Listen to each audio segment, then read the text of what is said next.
Voilà, donc après tous ces préliminaires de motivation, avec des équations différentielles, pour montrer l'importance de la divisibilité dans les équations sur Z, donc, maintenant, on va étudier de façon plus abstraite l'anneau Z. Alors en tant qu'anneau, avec son addition, sa multiplication, et l'étude de la divisibilité, c'est-à-dire que tout ce qu'on va faire, on va essayer ensuite de le résumer en disant, bah oui, on a étudié la divisibilité. Si on fait ça, c'est parce que la divisibilité est derrière. Voilà. Alors donc, l'anneau, c'est Z plus multiplié, bon, il n'est plus à présenter, il est intègre, ça, on va s'en servir. En particulier, le fait qu'il soit intègre va faire qu'il va se plonger dans son anneau de dans son corps de fraction. C'est-à-dire que, bon, c'est Z est inclus dans Q, hein, les rationnels. Et ça, on va pas s'en priver hein, de regarder ça dans Q, même si dans Q, la divisibilité ne veut plus rien dire, parce que tout le monde divise tout le monde. En tout cas, si on enlève 0, tout le monde se divise, voilà. Hein, puisque diviser, hein, A et B dans un anneau A se divise si A sur B est encore dans A divise B, si B sur A alors est encore dans l'anneau A. Alors, étant donné qu'on est dans un corps, ben, c'est toujours dedans. Quoi. Voilà. On va étudier l'anneau Z comme on étudierait un anneau en général. On va en profiter pour regarder la démarche générale de l'étude de l'anneau. Voilà. D'abord, on étudie les inversibles. Ce qu'on appelle, il faut s'habituer à dire, le groupe des inversibles. Quand on a un anneau, ben maintenant, les inversibles, c'est pas comme dans un corps. Hein, les inversibles sont des éléments un petit peu particuliers. Et quel est le rapport entre les inversibles et l'étude de la divisibilité? C'est que si A est B, et si A divise B, et B divise A, alors ils apparaissent. C'est-à-dire que B est égal à A, U, pour U inversible. Ben oui, pourquoi? Parce qu'on se plonge effectivement dans Q. Si A divise B, donc on va avoir B sur A qui va être dans Z, mais A sur B va être aussi dans Z. Mais c'est l'inverse de B sur A, donc ça veut dire qu'on a un élément inversible. Hein, voilà, donc les éléments inversibles arrivent. Je vous avais dit que la divisibilité, la relation divise, c'est pas une relation d'ordre, parce qu'elle n'est pas symétrique. Normalement, on voudrait A divise B, et B divise A, alors B égale A. Là, ce serait une jolie relation. Ben non. Ce n'est pas le cas, et il faut détecter les inversibles, parce que ce sera vrai modulo les inversibles. Donc c'est une relation d'ordre modulo les inversibles, on va souvent voir les choses. Donc le groupe multiplicatif Z étoile, alors on met une étoile, il faut faire attention, là ça ne veut pas dire qu'on enlève 0. Dans le monde des anneaux, on met une étoile pour désigner le groupe multiplicatif des inversibles. Et bien c'est 1 moins 1, voilà. Un groupe bien connu, voilà, c'est la symétrie Z sur 2Z. Hein, voilà. Donc ça veut dire que très souvent, on va avoir des choses qui seront vraies au signe près. Hein, donc ça, on va détecter ça, parce que être vrai au signe près, c'est être égal modulo, être égal au signe près plutôt, c'est être égal modulo les inversibles. Ça, on va retrouver ça assez souvent. Bon, alors le premier truc qu'on va voir, c'est la division euclidienne, le truc vraiment important, qui est capital dans Z, c'est-à-dire que Z est un anneau qu'on appelle euclidien. Il y en a assez rarement, mais disons que dans le cadre du concours, on se débrouille souvent à être sur un anneau, quitte à être sur un anneau, autant être sur un anneau euclidien, parce que c'est là qu'on sait faire le plus de choses, comme par exemple l'anneau des polynômes sur un corps, ou Z. Ça veut dire quoi qui est une division euclidienne? Alors ça veut dire que si on prend A dans Z et B dans Z moins 0, alors il existe un couple QR tel que A égale BQ plus R, et R est soit nul, soit strictement compris entre 0 et valeur absolue de B. Je fais cette distinction entre nul, vous verrez pourquoi. Là, on a en plus une unicité, et ça c'est important. Voilà. Alors, comment on fait pour construire ce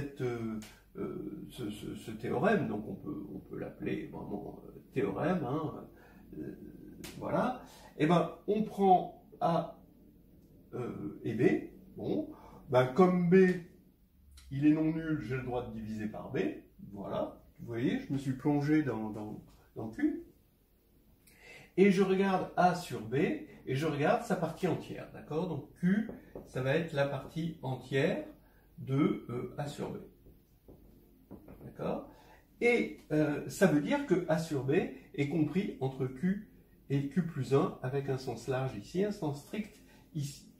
Bon, alors maintenant, si B est strictement positif, ben, je peux multiplier par B, hein, sans rien changer. J'ai BQ A, disons A, qui va être compris entre BQ et BQ plus B, en multipliant par B, d'accord, au sens large là et au sens strict là, et j'ai gagné, puisque je vais poser R égale A moins BQ, et que R va bien être compris, hein, puisque je soustrais BQ, entre 0, ici, et B, qui est égal à la valeur absolue de B. D'accord? Donc là, pas de problème. Maintenant, si B est négatif, bah, j'ai moins B qui est positif, donc j'ai le droit, d'après ce qui précède, de diviser, d'effectuer ma division euclidienne par moins B. Donc A égale moins B, Q plus R, qui est d'ailleurs égal à B fois moins Q plus R, pour se remettre là-dedans, et R est compris entre 0 et strictement plus petit que moins B, mais moins B, là, cette fois-ci, c'est la valeur absolue de B. Donc, on a obtenu l'existence, on va voir l'unicité. Voilà, maintenant, c'est assez facile de démontrer l'unicité. On suppose QR et Q'R, deux couples qui vérifient le théorème. Donc ici, on a un couple là, on a donc cette égalité là, et avec l'autre couple, on a cette égalité-là, avec la condition ici sur les restes, d'accord? Je fais comme d'habitude, hein, qui se ressemble, s'assemble, et je vais passer Q' de l'autre côté et R de l'autre côté, et donc ça va me faire BQ moins Q' égale R' moins R. Maintenant, regardez, ici, on peut en déduire une inégalité. Regardez-la sur le dessin, elle est claire, hein, vous mettez R et R', bon, peu importe l'ordre dans lequel je mets R et R', vous voyez que la valeur absolue de R moins R' va être strictement plus petite que valeur absolue de B, parce que R et R' sont tous les deux à la fois positifs et strictement plus petits que B.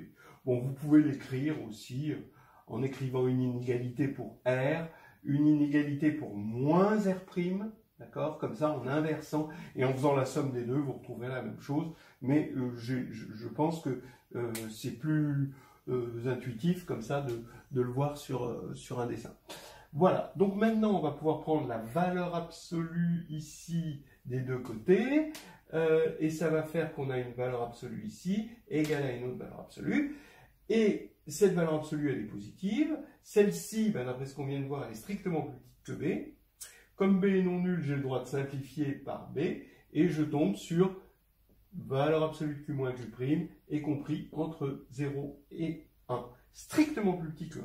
Donc comme Q et Q' sont des entiers, Q moins Q', c'est un entier qui est positif ou nul, mais qui est strictement plus petit que 1, bah, il n'y en a qu'un, c'est 0. Voilà. Et comme c'est 0, ça veut dire que Q égale Q', et comme Q égale Q', je reporte là-dedans, et j'ai R égale R'. Voilà, donc ça veut dire que j'ai terminé ma preuve. Maintenant, quel est le rapport avec la divisibilité? Eh bien oui, la divisibilité, c'est que comme R est unique, on va avoir une existence et une unicité, je peux faire ma division euclidienne. Si R égale 0, alors j'ai B qui divise A. Si R est non nul, alors si mon R est non nul, je ne peux pas avoir, vous voyez, supposons que B divise A, d'accord? J'écris ma division euclidienne, j'ai R ici, mon reste qui est non nul, mais si B divisé A, il existerait un T tel que A égale BT, mais ce serait contraire à l'unicité de la division euclidienne, d'accord? Donc, la division euclidienne devient un vrai test de divisibilité. Si R est nul, on effectue, donc on veut savoir si B divise A, on effectue la division euclidienne de A par B.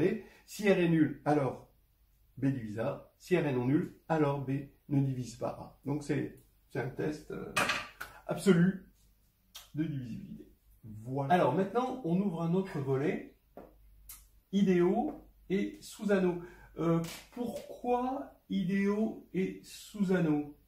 En gros, parce qu'on n'est pas dans les espaces vectoriels. Les espaces vectoriels, on arrive dans la structure, on a des morphismes, on regarde le noyau et l'image, et noyau et image sont des sous-espaces vectoriels. Donc on étudie voilà, les sous-espaces vectoriels. Là, il y a une dissymétrie dans le monde des anneaux, c'est-à-dire qu'on arrive dans le monde des anneaux, on crée des morphismes, et là, les noyaux sont des idéaux, et les images sont des sous-anneaux. Voilà, bon. Et on va s'intéresser ici aux idéaux. Qu'est-ce que c'est qu'un idéal? C'est une partie de l'anneau A, l'idéal d'un anneau A, hein, tel que I plus pour l'addition de A, c'est un sous-groupe, et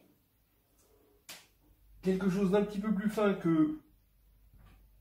qu'être stable par la multiplication interne, c'est que si X est dans I et A dans A, alors AX appartient à I. Voilà. Donc c'est très proche de la divisibilité, puisque on va avoir cette propriété va impliquer que dès que l'on a un élément dans I, on va avoir tous ses multiples. Voilà. Hein, donc tous les gens que lui divise. Donc c'est lié à la divisibilité.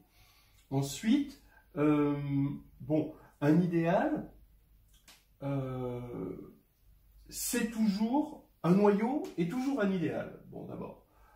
En gros, parce qu'un noyau, c'est l'ensemble des f tel que f de x va donner 0, l'ensemble des x tel que f de x, ou f c'est le morphisme, va donner 0, et 0 a un caractère absorbant. Hein, d'accord. Si x égale 0, alors a fois 0, ça fait 0. Vous voyez? I, le noyau, va hériter en quelque sorte du caractère absorbant de 0. Donc c'est ce qui s'exprime un petit peu ici. Donc un noyau, donc c'est un idéal. Réciproquement, c'est pas difficile de voir que avec les structures quotients, qu'un idéal, c'est toujours un noyau. Donc on ne perd pas de généralité à étudier les idéaux en étudiant, en voulant étudier les noyaux.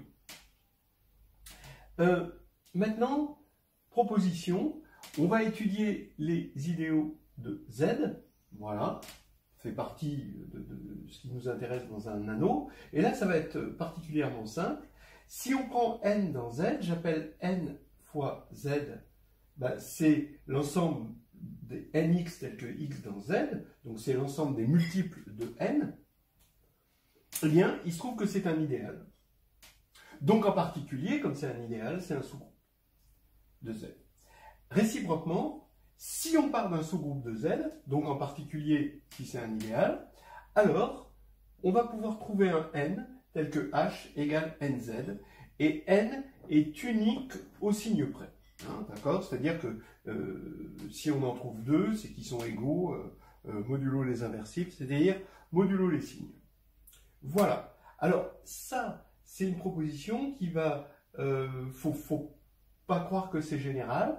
D'abord, c'est très difficile en général de classifier tous les idéaux dans un anneau, et surtout, en général, l'ensemble des idéaux est strictement inclus dans l'ensemble des groupes, quoi. Hein.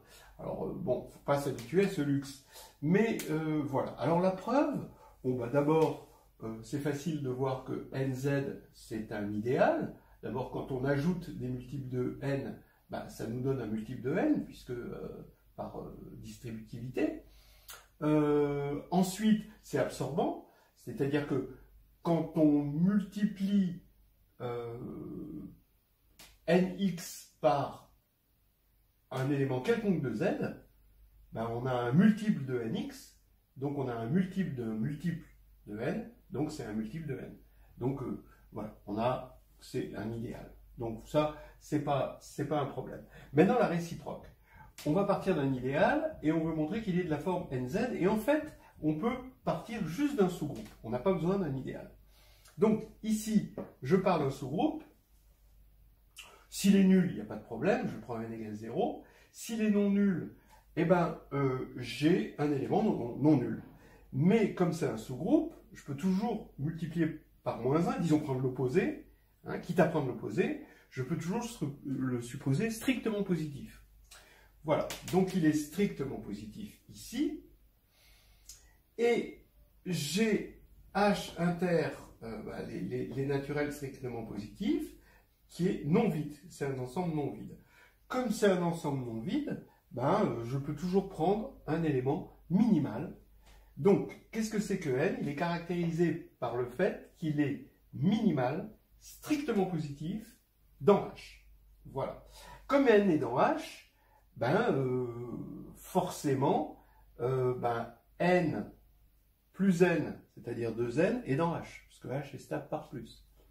Mais n plus n va être dans H, etc. Donc on a tous les multiples de n positifs. Mais comme H est un groupe, moins n est aussi dans H. Et donc on a tous les multiples négatifs aussi de n. Et donc globalement, on va avoir tous les multiples tout court, et puis on a 0 bien sûr évidemment, et on va avoir nz qui est inclus dans H. Maintenant, je vais montrer la réciproque que H est inclus dans nz. Voilà, maintenant réciproquement, il va falloir montrer que H est inclus dans nz, donc on aura H égale nz. Donc je vous rappelle que on a fixé un sous-groupe H de n, et on a pris non nul, et on a pris le minimum de H inter z plus étoile, c'est-à-dire n, il est strictement positif, il est dans H, et il est minimal. Voilà. Donc, maintenant, je pars d'un élément petit a de H, et je veux montrer qu'il est multiple de n. C'est-à-dire, je veux montrer qu'il est divisible par n. Et donc, je veux faire la division de a par n et voir si le reste est nul. Donc ici, c'est le critère de divisibilité. Donc ici, on a a égale nq plus r. Ça, c'est ma division euclidienne. Avec r compris entre 0 et n a priori, mais a posteriori, je veux que r soit nul.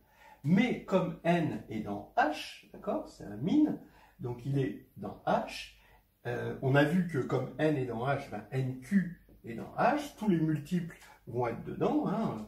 On l'a vu par un processus additif et soustractif, on va avoir nq dans H et a dans H, d'accord? Donc la différence est encore dans H, donc R est dans H. Mais maintenant, R est strictement plus petit que n, et il est dans H, par minimalité, et forcément, il ne reste à R qu'à être égal à 0. D'accord? Et donc, on a montré que n divise A. Et donc, on a montré ça. Voilà. Donc, maintenant, on a l'égalité. Et maintenant, l'unicité au signe près. ben, je suppose que nz égale n'z. Et ben, qu'est-ce qui va caractériser la... Alors, je prends n dans z hein, maintenant. N et n' sont dans z. Comment caractériser, à partir de ce sous-groupe, la valeur absolue de n hein, d'accord? Et ben, la valeur absolue de n, ici, c'est le plus petit positif. Alors, on suppose que n est non nul. Hein, c'est le plus petit strictement positif qui soit dedans. D'accord? Voilà. Donc, comme les deux groupes sont égaux, ben, le plus petit strictement positif des deux groupes, c'est le même, puisque les groupes sont égaux, c'est une évidence. Donc, valeur absolue de n est égale à valeur absolue de n'. Et donc, n' et n sont égaux au signe près. Voilà. Donc, on a l'existence et la quasi-unicité, toujours modulo les inversibles, ce qu'on va retrouver tout le temps dans le monde des anneaux. Hein. Voilà. Alors finalement, en conclusion, les idéaux, bah, on les connaît, tous les idéaux de Z. Tous les sous-anneaux aussi, il se trouve que c'est la même chose, mais c'est parce que ce sont des sous-groupes, et les sous-groupes aussi. Donc là, vraiment, on est en terrain conquis hein, dans Z. On connaît tout. Voilà. Voilà, on fait une vidéo qui parle des idéaux. Les idéaux, donc, c'est normalement des parties de l'anneau, ici c'est Z, hein. Ça a pour propriété d'être un sous-groupe pour l'addition, et puis d'être stable par la multiplication par l'anneau, c'est-à-dire là par Z. Et on a vu que ces idéaux-là, les idéaux de Z, ils sont classifiés. Ce sont des idéaux de la forme NZ, et on a même N unique si on décide qu'il est positif. Voilà. Alors on notera ça NZ comme ceci, juste le N pour éviter une écriture surchargée. Bon, c'est aussi des sous-groupes, mais c'est aussi l'ensemble des sous-groupes. Mais bon, voilà, là, c'est tellement exceptionnel pour Z qu'on passera là-dessus. Maintenant, regardons l'ensemble des idéaux. Et on voit qu'il est muni d'un ordre. Ben oui, l'ordre, c'est tout simplement l'inclusion, d'accord? Donc c'est l'inclusion des idéaux. Voilà, donc c'est un ordre, il faut le prendre puisque c'est un ordre. Il y a une addition. Alors, effectivement, on peut ajouter deux idéaux. Hein. On prend un idéal I, on prend un idéal J. Et ben, c'est comme pour les sous-espaces vectoriels, c'est l'ensemble des x plus y avec x dans I et y dans J. C'est effectivement un sous-groupe, parce que l'addition est commutative. Hein. Si on fait x plus y plus x' plus y', on peut repasser x plus y plus x' plus y plus y', voilà, je l'ai dit. Et puis c'est stable par multiplication par l'anneau, parce que c'est distributif et que I et J sont stables puisque ce sont des idéaux. Voilà, donc I plus J, c'est un idéal. Comme on l'a vu avec les sous-espaces, c'est bien de le caractériser. Et la caractérisation de I plus J, c'est que c'est le plus petit idéal qui contient I et J.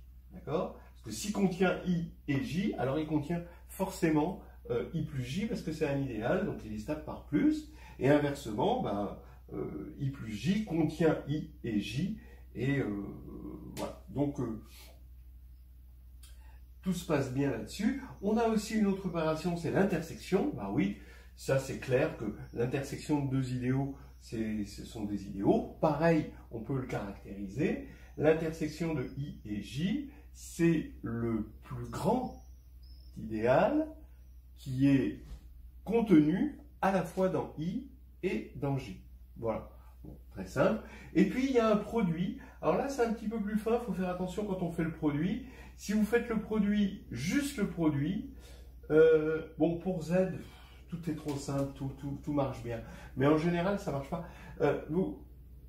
Si vous prenez juste les produits, vous remplacez plus par multiplie ici, en général, vous n'avez pas une définition d'idéal parce que vous avez du mal à montrer que c'est un groupe pour l'addition. Donc, on prend la somme des xk, yk avec xk dans I et yk dans J, et ça fait un groupe, et après un idéal, c'est clair. Voilà. Alors donc, je vous rappelle que tout idéal de Z est de la forme NZ qu'on va l'écrire comme ça, n entre parenthèses, et que n est positif, va être unique si on le choisit positif. Voilà, alors voilà un tableau sur pourquoi les idéaux de z correspondent au nombre. D'abord, donc ici, ben, l'idéal, on lui fait correspondre un unique nombre n. L'inclusion maintenant, puisque c'est ordonné, ben, deux idéaux sont inclus l'un dans l'autre, ben, si m divise n, d'accord? Alors ça, c'est un adage qu'il faut tout le temps avoir en tête. Avec le problème avec l'ordre, c'est que ça va pas dans les deux sens, donc c'est bien de se faire des systèmes mémotechniques pour pas se perdre, parce que des fois, on ne sait pas qui est plus petit et qui est plus grand. On sait qu'il y a une relation, mais on sait pas dans quel sens. Peut-être un peu de dyslexisme, je sais pas, mais ça fait du bien de savoir que diviser, c'est contenir. Vous voyez, lui, il divise, m divise, et là, c'est contenir. D'accord? Et c'est logique, hein, parce que si m divise n, alors tout multiple de n est multiple de m. Donc ça, c'est inclus dans ça. Voilà. Donc, en particulier, si je prends un idéal maximal, alors ce que j'appelle un idéal maximal, c'est un idéal, d'accord, qui est maximal pour la relation d'ordre là-dedans, sauf A. Évidemment, l'idéal Z, ici, d'accord, en fait, lui, Z, j'aurais dû le mettre ici là-dedans, Z, lui, c'est un idéal, il correspond au nombre 1, d'accord, c'est l'unité. Donc lui, c'est de la triche, évidemment, c'est le plus grand. Mais sinon, il y a des idéaux qui sont maximaux, ou si vous préférez presque maximaux, c'est-à-dire différents de A, mais on dit les idéaux maximaux, ça veut dire que ce n'est pas l'idéal total. Si on appelle P un idéal maximal, différent de Z, ça veut dire que, puisqu'il est maximal pour l'inclusion, ça veut dire qu'ici, il est minimal pour la divisibilité, sauf 1, d'accord? Donc ça veut dire que c'est ce qu'on appelle un nombre premier, c'est-à-dire personne ne le divise, à part lui-même évidemment, et 1. Voilà. Maintenant, voilà pour l'ordre, d'accord? Maintenant pour l'addition, quand on ajoute deux idéaux, ça va faire un idéal. Cet idéal est forcément engendré par un élément unique, que j'appelle D. Et bien D, c'est tout simplement ce qu'on appelle le PGCD de M et N. Et ça, c'est grâce à la caractérisation. Étant donné que I plus J, c'est le plus petit idéal qui va contenir I et J, d'accord? Ça va vouloir dire que D est le plus grand pour la divisibilité, d'après diviser c'est contenir. D est le plus grand pour la divisibilité, nombre qui divise à la fois M et N. Voilà, vous traduisez juste les choses comme ça, c'est vite fait. Maintenant, vous prenez l'intersection M inter N. Donc c'est l'idéal engendré par M inter l'idéal engendré par N. C'est un idéal, donc il est engendré par un élément que j'appelle mu, qui est unique si on le prend positif. Et mu, c'est ce qu'on appelle le PPCM. Hein, pourquoi? Parce que l'intersection de deux idéaux, c'est le plus grand idéal qui est contenu dans I et J. Donc ça veut dire que mu est le plus petit pour la divisibilité, qui va être multiple, dont petit m et petit m, que petit m et petit n divisent. Voilà. Donc ça, c'est des choses importantes. Maintenant, moins important, quand on prend m fois n, donc la multiplication de deux idéaux, m fois n, forcément, si on prend un multiple de m et un multiple de n, et qu'on les multiplie, on a forcément que des multiples de grand M, c'est-à-dire le produit Mn. Voilà. Donc c'est bien d'avoir ce tableau en tête. Comment, à un moment, on s'est mis à idéaliser les nombres et à dire on va plutôt traiter avec les nombres, on va traiter avec les idéaux, parce que les opérations sont beaucoup plus naturelles. On ne sait pas d'où ça vient le PGCD, le PPCM, alors que la somme, l'intersection, le produit, l'inclusion, tout ça, c'est des choses vraiment naturelles. En plus que l'inclusion, c'est un véritable ordre, alors qu'on a vu que sur Z, on n'avait pas vraiment, la divisibilité n'était pas un ordre. Voilà, donc tout ça, c'est de la pub pour les idéaux. Déjà, le mot est vendeur. Hein. Alors, on va essayer de raconter maintenant une histoire, tout un enchaînement de propriétés qui partent de l'existence du PGCD et d'une forme de construction, et jusqu'au ce qu'on appelle le théorème fondamental de l'arithmétique, TFA. Voilà. D'abord, et en passant par des résultats vraiment essentiels qu'on montrera un petit peu. Alors, d'abord, on avait pris un idéal, un autre idéal, ils sont tous sous cette forme, d'accord, engendrés par un élément, donc A et B. On fait la somme, et là, on obtient forcément un idéal, et donc un élément unique, si on le suppose positif. Et c'est le PGCD de A et B. Alors, quand on se rappelle que contenir, c'est diviser, et que l'on voit que cet idéal, c'est le plus petit idéal qui contient à la fois A et B, et ben, on traduit tout ça et on obtient la chose suivante, donc qui va être la caractérisation du PGCD, c'est que si un entier divise A et un entier divise B, alors cet entier divise D. Alors, ça, c'est quelque chose qui n'est pas évident dans ce sens-là. Dans ce sens-là, étant donné que D divise A et B, eh ben, ce sens est évident. Mais regardez ça, ça veut dire que quand on a un élément qui divise deux nombres, alors on peut se ramener, cette condition, cette restriction, nous ramène à un seul nombre, D. D'accord? Donc, voilà. Et s'il y avait n nombres par récurrence, hein, l'addition elle est associative, donc ici on a une opération de PGCD à plusieurs éléments qui va être associative.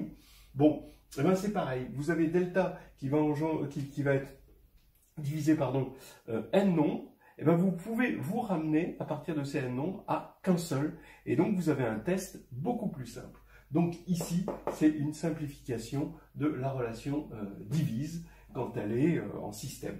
Voilà. Une autre caractérisation du PGCD, plus simple, disons que ça c'est une propriété du PGCD, sa grande force. Pour montrer qu'on a bien un PGCD, eh ben, c'est un diviseur qui est combinaison linéaire, Z linéaire. Voilà. Alors, pourquoi? On voit bien que si D est PGCD de AB, alors ce qu'on va avoir, c'est que A, qui est l'idéal engendré par A, qui est inclus dans cet idéal-là, est donc inclus là-dedans, donc D divise A, et de la même manière, D divise B, donc ça, c'est pas un problème. Et comme D, il appartient à l'idéal engendré par D, donc à ça, ben forcément, il est de la forme UA plus VB, de toute façon, A plus B, c'est l'ensemble des éléments qui sont de cette forme-là. Donc dans ce sens-là, ça va. Dans l'autre sens, bah, si D divise A et B, et D se met sous la forme UA plus VB, bah, puisqu'il se met sous la forme UA plus VB, il est là-dedans. Et s'il est là-dedans, donc D est forcément un élément de ça. Maintenant, il faut montrer que c'est un générateur, c'est-à-dire il faut montrer que D divise tous les éléments qui sont de cette forme-là. Et bien oui, puisque D divise A et B, D divise tous les éléments qui sont sous cette forme-là.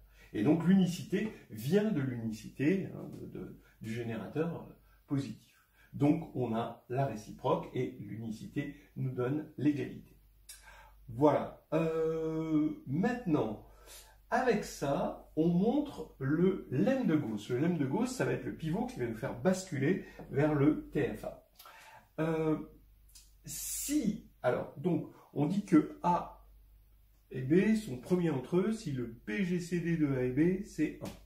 On suppose que A divise le produit BC et que le PGCD de A et C est égal à 1. Alors, ça implique que A divise B. Alors, ce qui est important, ça, c'est quelque chose qui est fondamental. Encore une fois, regardez le côté simplificateur. Hein. On avait une divisibilité compliquée et on se ramène à une divisibilité simple. Encore une fois. Notez que, étant donné que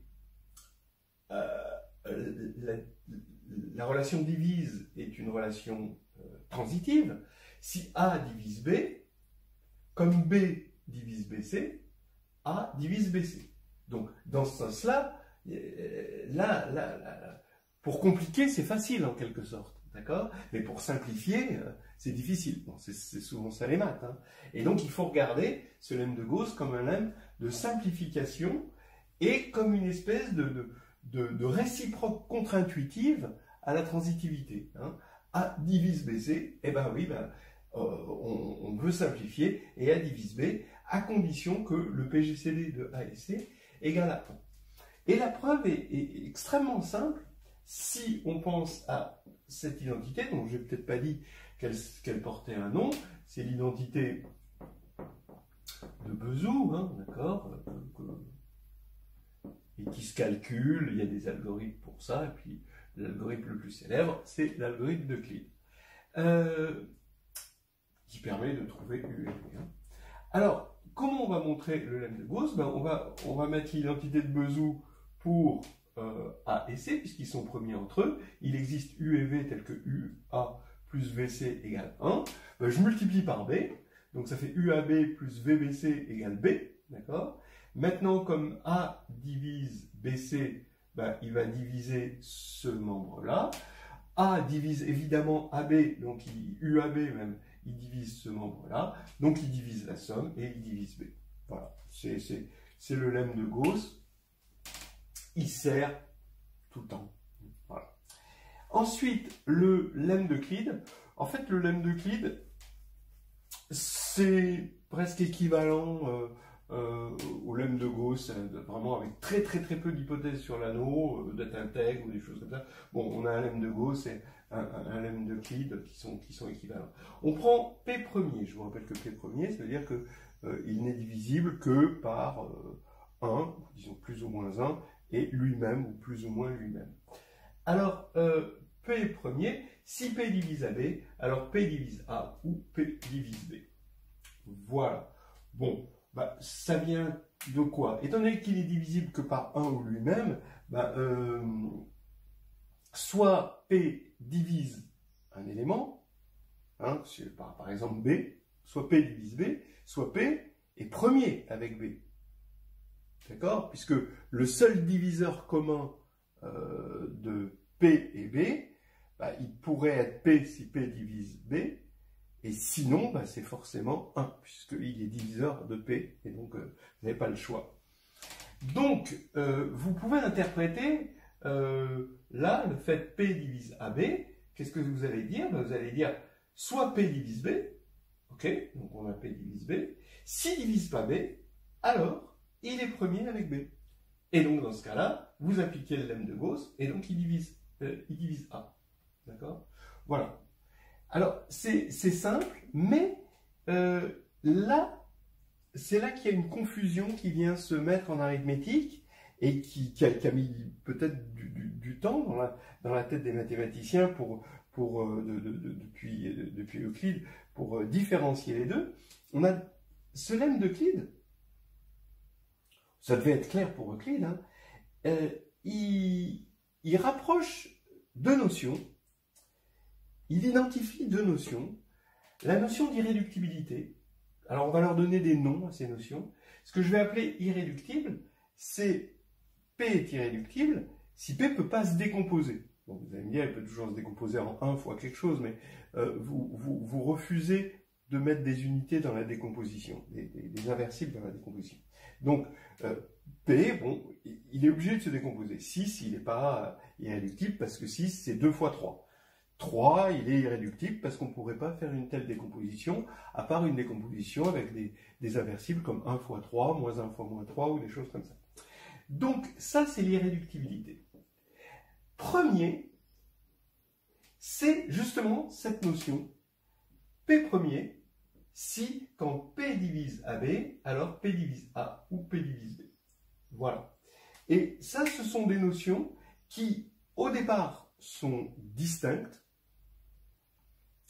mais elles sont confondues parce que quand on travaille dans Z ou dans le cas de X, quand on a un premier, on a un irréductible et inversement. Alors, en général, dans un anneau, on va dire intègre, et ben, quand on est premier, on est forcément irréductible. Mais quand on est irréductible, on n'est pas forcément premier. Et dans Z, bah, premier et irréductible, c'est pareil. Les deux notions coïncident. Voilà. Maintenant, le lemme d'Euclide permet de montrer le théorème fondamental de l'arithmétique. Qu'est-ce que c'est? Bah, on prend un entier non nul, alors il peut se décomposer en plus ou moins, toujours les unités, et en premier, donc un produit de PI, NI, on a, bon, avec les PI premiers, hein, bien sûr, hein, premier, et alors, bon, l'existence est facile, mais l'unicité n'est pas tout à fait. Après, on l'utilisera tellement qu'on a l'impression que c'est très facile, mais l'unicité n'est pas facile. Il y a unicité à permutation près, si on prend les nombres premiers positifs, hein, vraiment, et puis là, on met, évidemment, ça, ce sera le signe, donc ça, il y a unicité du signe, et ici, il va y avoir unicité de la suite des pays à permutation près. Donc, on a unicité de ces NI pour un A fixé et pour un I fixé. Voilà. Unicité de la décomposition. Alors, pourquoi d'abord ça existe? Alors ça, c'est très facile. Pourquoi on peut décomposer un nombre en nombre premier?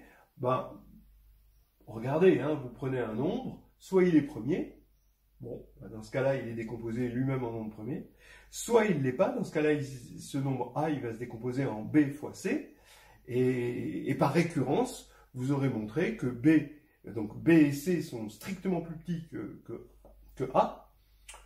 Prenons A positif, hein, comme ça, c'est facile, quitte à multiplier par moins 1. Donc A est égal à BC. B et C sont strictement compris entre 1 et A, d'accord, puisque B et C ne sont pas des unités.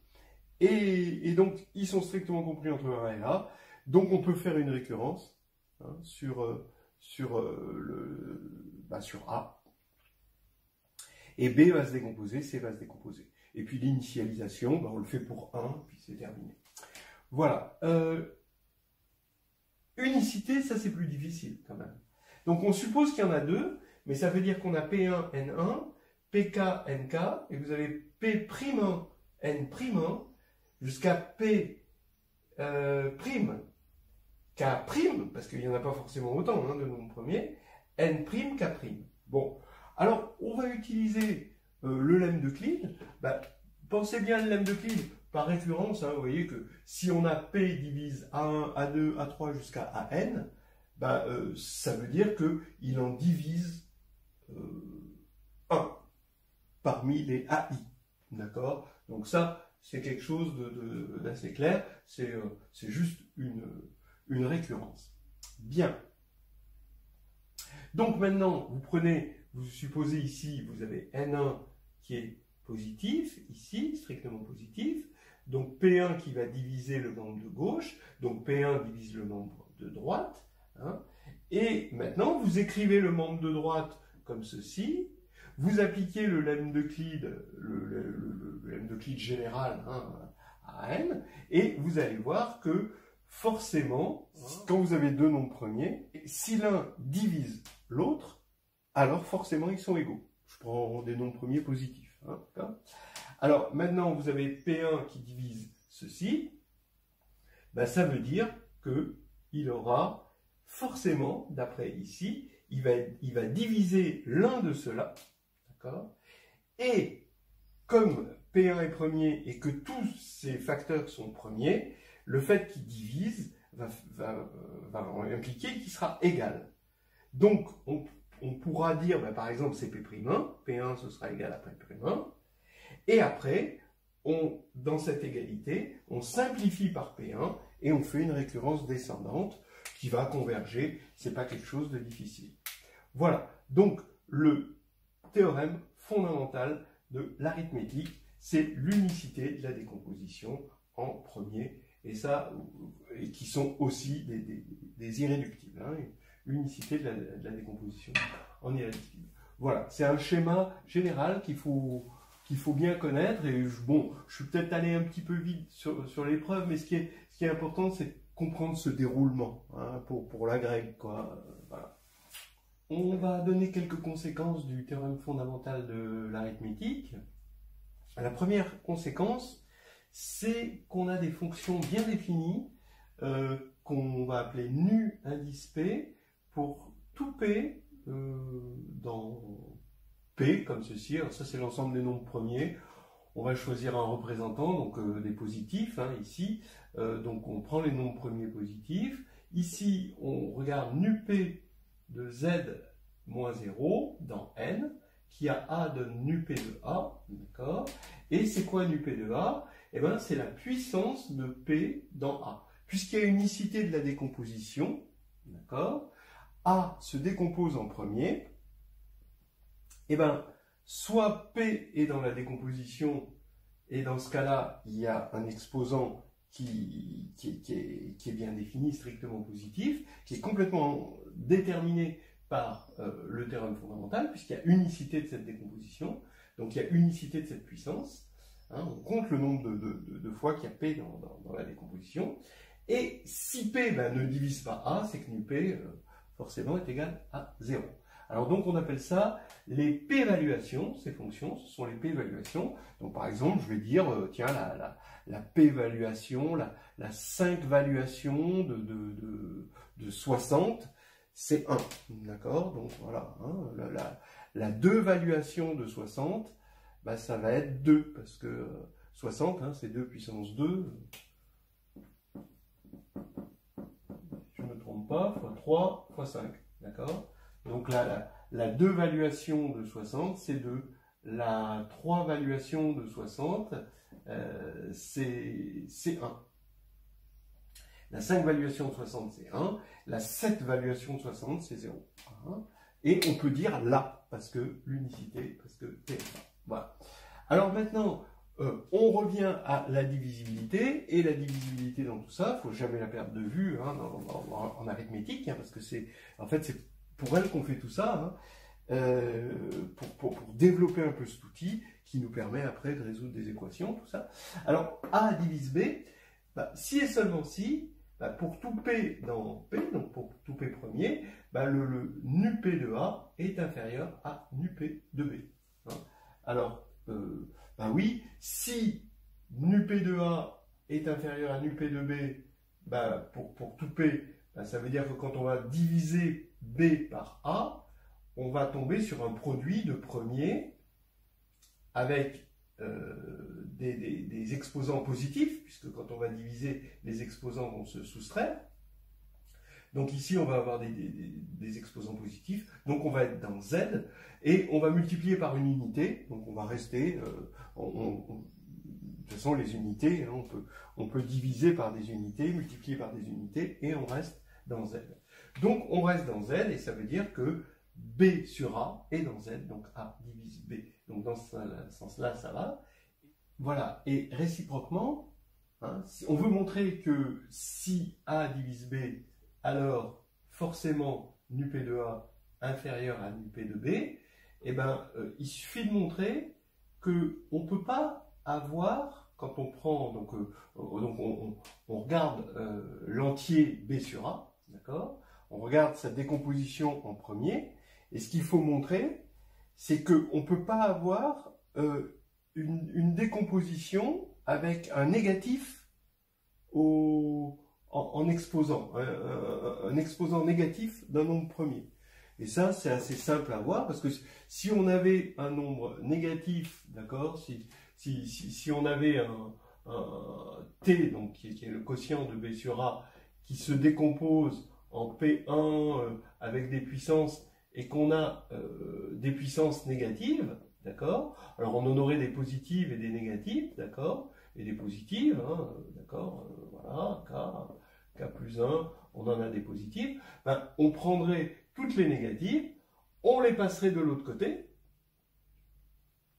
d'accord, ici on le décomposerait en nombre premier, donc toujours avec des puissances positives, d'après le théorème, et on n'aurait pas unicité de la décomposition, ce serait contre donc on ne peut pas avoir une décomposition d'un entier avec des puissances négatives, voilà, c'est pas possible, et donc ça implique ceci.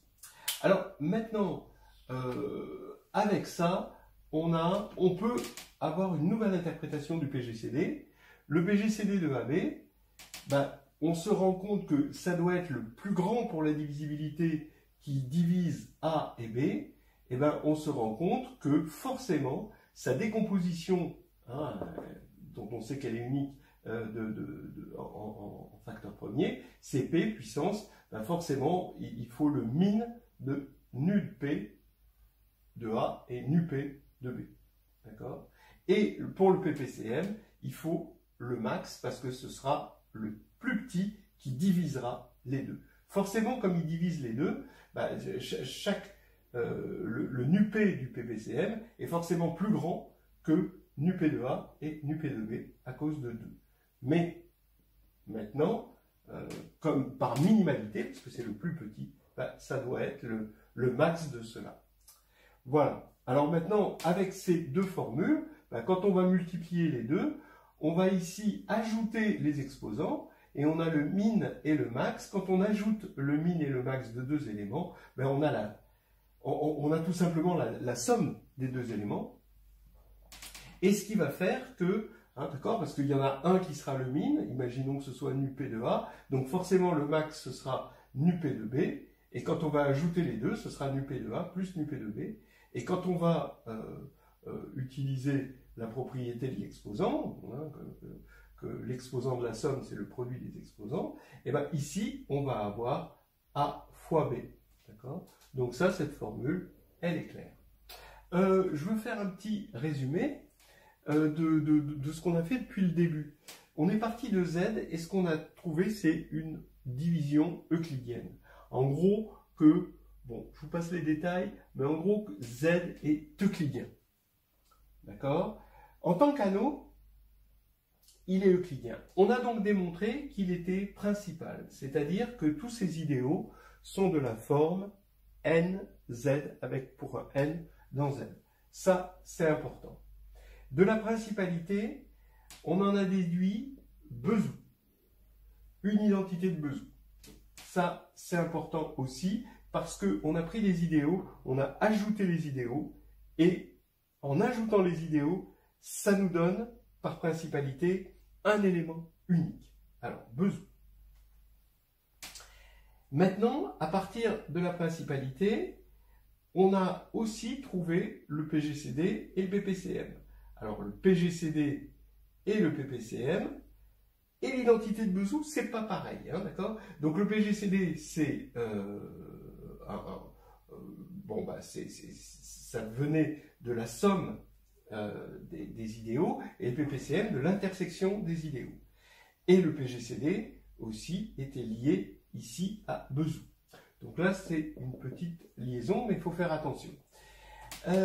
On a montré le TFA, donc le théorème fondamental de l'arithmétique, cette unicité en facteur irréductible, de la décomposition en facteur irréductible, et ben, c'est-à-dire qu'on a démontré que Z était ce qu'on appelle factoriel. D'accord?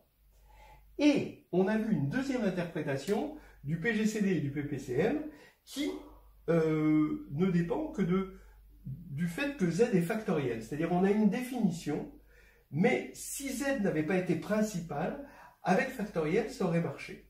Donc, en fait, ce que je veux dire par là, c'est que pour un anneau intègre, regardez bien ce schéma, Si vous montrez qu'il est euclidien, que vous avez une division euclidienne, alors ça demande aussi des précisions, alors vous avez directement qu'il est principal. C'est un schéma qu'on va retrouver en général, en particulier pour k de x, pour l'anneau des polynômes, principal. À partir du moment où il est principal, on va avoir une notion de PGCD et de PPCM, et on aura une relation de Bezout. D'accord? Mais, si vous avez un anneau et qu'il est uniquement factoriel, c'est-à-dire unicité de la décomposition en irréductible, alors vous avez quand même un PGCD et un PPCM grâce à ces formules-là. Mais vous n'aurez pas Bezout, parce que Bezout demande principal. Voilà un schéma qu'il faut bien avoir en tête, sachant que dans la théorie des anneaux, il y a un contre-exemple à toutes les réciproques. Vous avez des anneaux qui sont principaux sans être euclidiens, qui sont bezoutiens sans être principaux, qui ont un PGCD et PPCM sans être principaux, tout ça possède un contre-exemple à la réciproque. Voilà, je crois qu'on a fait quelque chose d'assez copieux, et puis là maintenant, comme tout ce qu'on avale qui est copieux, faut digérer.